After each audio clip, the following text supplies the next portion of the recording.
Imagina despertar un día y descubrir que el hombre que liberó tu país, que construyó escuelas, fábricas y hospitales, que transformó tu nación en un faro de esperanza para todo un continente, fue derrocado mientras intentaba negociar la paz en una guerra del otro lado del mundo.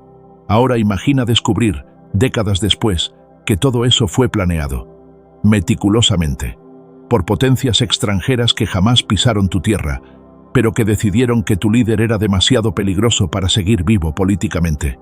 Esto no es una teoría de conspiración, son documentos desclasificados, testimonios de exagentes, evidencia concreta de una de las mayores traiciones en la historia de África. Y si crees que conoces la historia de Kwame Nkrumah, prepárate, porque lo que estás a punto de descubrir va a cambiar completamente tu percepción sobre independencia, libertad y quién realmente controla el destino de las naciones. Y si estás aquí buscando entender la verdadera historia de África, esa que nunca te contaron en la escuela, llegaste al lugar correcto. Si este tipo de contenido es lo que buscas, déjame un like ahora para que más personas puedan encontrar estas verdades ocultas. Quédate conmigo hasta el final porque esta historia necesita ser contada.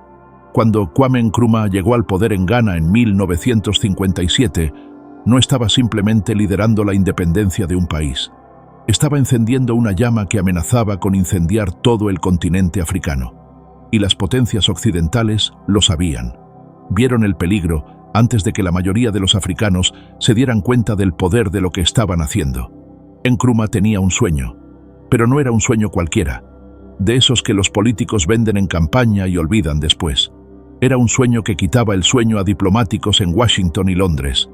Quería crear los Estados Unidos de África, no una alianza débil, no un grupo de países que se reúnen una vez al año para tomarse fotos.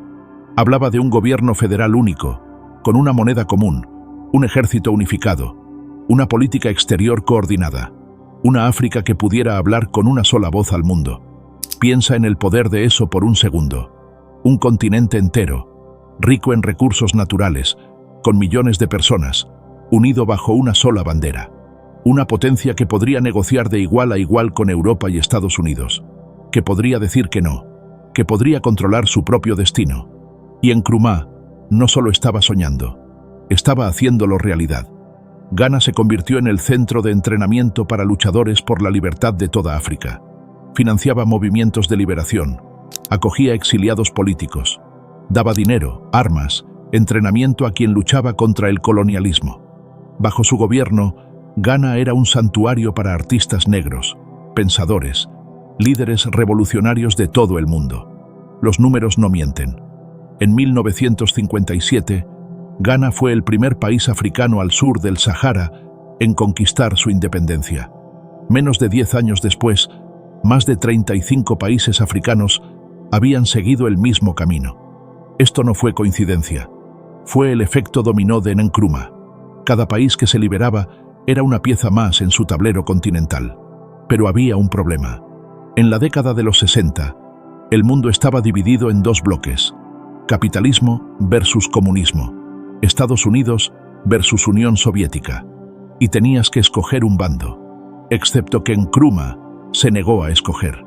Se unió al movimiento de países no alineados que intentaba trazar un tercer camino: independencia verdadera. No ser satélite de nadie. Para las mentes binarias de la Guerra Fría, esto era inaceptable. Si no estabas con Estados Unidos, estabas contra ellos. Y Nkrumah estaba haciendo algo peor que estar en contra. Estaba mostrándole a otros países que existía una alternativa, que era posible ser libre de verdad. Los documentos desclasificados son brutalmente honestos. Oficiales estadounidenses escribieron que Nkrumah hacía más para socavar los intereses americanos que cualquier otro africano negro. Déjalo que te cale un poco. Su crimen no era ser comunista, era ser independiente. Era mostrar que un africano podía liderar, podía tener visión propia, podía decirle que no a los antiguos amos coloniales. El Departamento de Estado estadounidense describió a Nkrumah como alguien con un deseo abrumador de exportar su nacionalismo. Mantenía una oficina que apoyaba movimientos nacionalistas y de oposición en Costa de Marfil, Alto Volta, hoy Burkina Faso, Níger, Togo, Senegal, Camerún, Liberia, Nigeria. Incluso mandó dinero y entrenamiento al ala militar del Congreso Nacional Africano que luchaba contra el apartheid en Sudáfrica. Imagina la audacia. Un país africano, recién independizado, financiando la lucha contra la supremacía blanca en Sudáfrica, apoyando guerrilleros en todo el continente, construyendo una red panafricana de resistencia. Y sí, si te parece increíble, debería, porque era exactamente eso lo que aterraba a Occidente. Pero lo que realmente selló el destino de Nkrumah fue la economía. Tenía esta idea radical de que la independencia política sin independencia económica era una broma. Así que comenzó a construir. Cuando fue derrocado, Ghana tenía 68 fábricas estatales masivas. Producían de todo: zapatos, textiles, muebles, llantas, frutas enlatadas, vegetales, carne, vidrio, radios, televisores, libros, acero. Todo lo que una nación necesita. Nkrumah quería industrializar Ghana en una sola generación, y estaba en el camino correcto. Se resistió a las políticas económicas del Fondo Monetario Internacional. Rechazó las recetas del Banco Mundial. Quería que Ghana controlara su propia economía, sus propios recursos, su propio futuro. Y ahí entran los estadounidenses con su gran proyecto: la represa de Volta. Estados Unidos había invertido fuerte, y estaban aterrados de que Nkrumah hiciera lo que Egipto había hecho con el Canal de Suez: nacionalizar, tomar el control, expulsar a los inversionistas extranjeros. Oficiales estadounidenses interpretaron cada movimiento de Nkrumah a través de ese lente: la nacionalización del Suez, el financiamiento soviético de la represa de Asuán en Egipto, la crisis del Canal de Panamá en 1964 que amenazó el control americano. Veían patrones por todos lados. Y Nkrumah, con su apoyo a causas antiimperiales por toda África, parecía la mayor amenaza de todas. Entonces decidieron actuar. Y aquí está lo verdaderamente impactante. Comenzaron a planear en 1961, 5 años completos antes de que el golpe sucediera. Esto no fue una reacción impulsiva. Fue una operación de largo plazo, meticulosamente planeada, pacientemente ejecutada. Los documentos muestran que Reino Unido y Estados Unidos comenzaron discusiones sobre cambio de régimen en Ghana en 1961. La mayoría de los detalles de ese periodo todavía están censurados en los archivos desclasificados. Pero lo que se filtró es suficiente para entender la escala de la conspiración. Usaron guerra económica primero. Washington retuvo préstamos para Ghana. Trabajó para bajar los precios mundiales del cacao a través de almacenamiento estratégico. El objetivo era simple: privar a Nkrumah de la moneda extranjera que necesitaba, estrangular la economía, crear inestabilidad, preparar el terreno. Y entonces vino la traición más amarga de todas. En enero de 1966, 3 semanas antes del golpe, Estados Unidos envió un nuevo embajador a Ghana, Franklin Williams, uno de los primeros afroamericanos en servir como embajador. Y antes de presentar sus credenciales oficialmente, Williams ya estaba escribiendo cartas privadas a amigos, presumiendo que pronto estaría administrando el país. Piensa en la crueldad de eso. Nkrumah había hecho de Ghana un refugio para artistas negros, pensadores, líderes. Promovía el panafricanismo. Y Estados Unidos manda un embajador negro, no como señal de respeto, sino como arma psicológica, como instrumento de traición. Un editorial en el periódico The Spark, fundado por Nkrumah, hizo la pregunta obvia 3 semanas antes del golpe: ¿por qué Estados Unidos mandaría un embajador afroamericano a Ghana cuando no apoyaba la equidad racial en su propio país? ¿Cuando ciertamente no mandaría un embajador negro a una nación europea? La respuesta era clara. Era una falta de respeto. Era un mensaje. Y entonces llegó el golpe. 21 de febrero de 1966. Nkrumah estaba en misión diplomática en Vietnam, intentando negociar un acuerdo de paz para la guerra estadounidense en Vietnam. ¿Y quién lo había animado a ir en esa misión? Estados Unidos.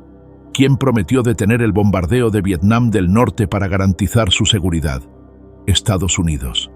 Mientras Nkrumah estaba del otro lado del mundo, tratando de hacer la paz, el golpe comenzó. 600 soldados estacionados en el norte de Ghana recibieron órdenes de marchar hacia Accra, 700 kilómetros. Les dijeron primero que era para responder a la situación en Rhodesia del Sur. Cuando llegaron a la capital, los líderes del golpe contaron otra historia: que Nkrumah estaba planeando enviar tropas ganesas a la guerra de Vietnam. Después cambiaron de nuevo. Dijeron que irían a Rhodesia a luchar contra el gobierno blanco de Ian Smith. Los golpistas enfurecieron a los soldados. Acusaron a la administración de Nkrumah de abuso y corrupción. Dijeron estar perturbados con la participación agresiva de Nkrumah en la política africana, con su creencia de que tropas ganesas podían ser enviadas a cualquier lugar de África para luchar guerras de liberación. Señalaron la falta de prácticas democráticas. Alegaron que esto había afectado la moral de las Fuerzas Armadas. Los soldados fueron divididos y enviados a capturar instalaciones gubernamentales clave, la casa de transmisión estatal, los edificios de comunicación internacional. Fueron tomados rápidamente. La lucha más pesada ocurrió en Flagstaff House, la residencia presidencial. Pero cuando el coronel E.K. Kotoka amenazó con bombardear la residencia si la resistencia continuaba, Fathia Nkrumah, la esposa de Nkrumah, aconsejó a los guardias rendirse. En la mañana del 24 de febrero de 1966, la radio anunció: ciudadanos de Ghana, el ejército en cooperación con la policía tomó el gobierno. El mito alrededor de Nkrumah se rompió. El parlamento está disuelto. Kwame Nkrumah está despedido. Todos los ministros están despedidos. El partido está prohibido. Del otro lado del mundo, en Vietnam, 50 personas que acompañaban a Nkrumah lo abandonaron. Un telegrama de la CIA informó a Washington sobre el golpe.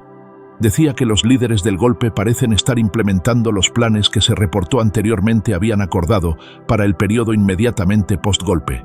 Deja que esa frase resuene. Los planes que se reportaron anteriormente. Ya sabían, ya tenían acceso al guión, porque ellos habían escrito el guión. Los militares alegaron 20 muertos de la Guardia Presidencial y 25 heridos. Otras fuentes sugieren un número de 1.600 muertes. Cualquiera que sea el número real, estaba lejos del golpe sin sangre que la prensa británica reportó. Nkrumah se fue al exilio. Su aliado cercano, Sékou Touré, presidente de Guinea, le dio refugio. Lo hizo copresidente honorario del país. Pero Nkrumah nunca volvió a Ghana. Murió en el exilio en 1972. Y entonces vino la confesión. John Stockwell, un exagente de la CIA que trabajó en África, se convirtió en denunciante. Lo dijo abiertamente. Howard Bain, que era el jefe de la estación de la CIA en Accra, orquestó el derrocamiento de Kwame Nkrumah. Dentro de la CIA estaba muy claro. Howard Bain recibió doble promoción y fue premiado con una estrella de inteligencia por el derrocamiento de Nkrumah. Stockwell explicó la magia. Howard Bain tuvo imaginación y determinación suficientes para ejecutar esta operación sin jamás documentar lo que estaba haciendo. No había ni un solo pedazo de papel que se generara que nombrara a la jerarquía de la CIA como responsable. Sin rastros, sin evidencia, solo resultados. Un líder africano visionario removido. Un ejemplo enviado a cualquier otro que se atreviera a soñar demasiado grande. Y aquí está la pregunta que nadie hace. ¿Las cosas mejoraron en Ghana después de Nkrumah?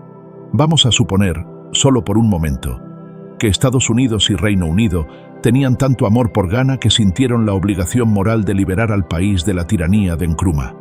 El golpe, y los muchos otros que siguieron, resultaron en alcanzar los ideales que supuestamente faltaban en Nkrumah. La respuesta es no.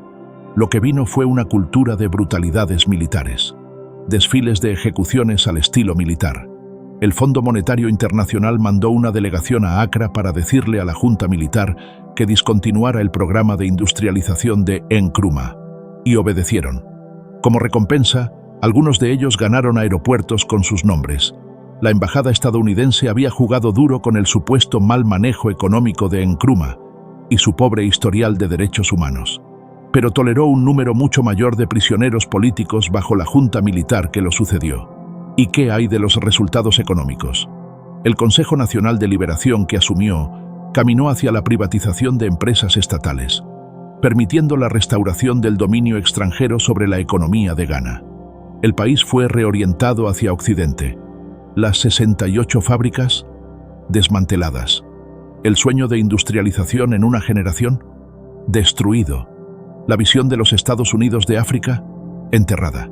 Y Ghana entró en una espiral que duró décadas. Hoy, Economistas e historiadores miran hacia atrás y se preguntan, ¿y si Nkrumah hubiera completado su plan de civilización industrial? Ghana podría haber sido otra Singapur en la costa oeste de África, pero nos quedamos solo con nostalgia, solo preguntándonos qué podría haber sido. La verdad es clara como el cristal ahora. Nkrumah no fue derrocado por ser un tirano. Fue derrocado por ser una amenaza a los intereses económicos occidentales. Temían que nacionalizara recursos. Los estadounidenses habían invertido fuerte en la represa de Volta y querían el proyecto completo mientras minimizaban el poder de Nkrumah. Su papel como miembro clave del movimiento de países no alineados, que intentaba trazar un tercer camino viable, solo podía ser visto por políticos de pensamiento binario de la Guerra Fría como antioccidental. La política exterior estadounidense en África era primariamente dirigida por la ansiedad sobre la amenaza de intereses soviéticos y chinos. Los africanos se volvieron cifras, ilegibles excepto por cómo podrían ayudar a desmantelar el comunismo. Oficiales estadounidenses y británicos discutieron usar guerra psicológica para aislar a Nkrumah y voltear el apoyo público contra él. Es impresionante que agentes de nivel medio de Estados Unidos y Reino Unido sintieran que tenían el derecho moral y político de evaluar el derecho de un régimen africano a existir. Las vidas e intereses de las personas, particularmente personas negras, en un país soberano eran insignificantes. Y esa es la parte más perturbadora de todo: la arrogancia casual, la certeza absoluta de que ellos sabían mejor, que un país africano no tenía derecho a la autodeterminación si eso interfería con las ganancias occidentales. Nkrumah creía firmemente que la independencia política era sin sentido sin independencia económica, y ellos probaron que tenía razón, porque en el momento en que intentó alcanzar verdadera independencia económica, lo destruyeron. Esta historia no es solo sobre Nkrumah, es sobre Patrice Lumumba del Congo, asesinado en 1961, Félix Moumié de Camerún, envenenado en 1960, Sylvanus Olympio de Togo, asesinado en 1963, Mehdi Ben Barka de Marruecos, secuestrado en Francia en 1965 y nunca encontrado, Eduardo Mondlane de Mozambique, muerto por una bomba en 1969. Es un patrón. Líderes que soñaban demasiado grande, que querían verdadera libertad, que se negaban a ser títeres, todos removidos, todos eliminados.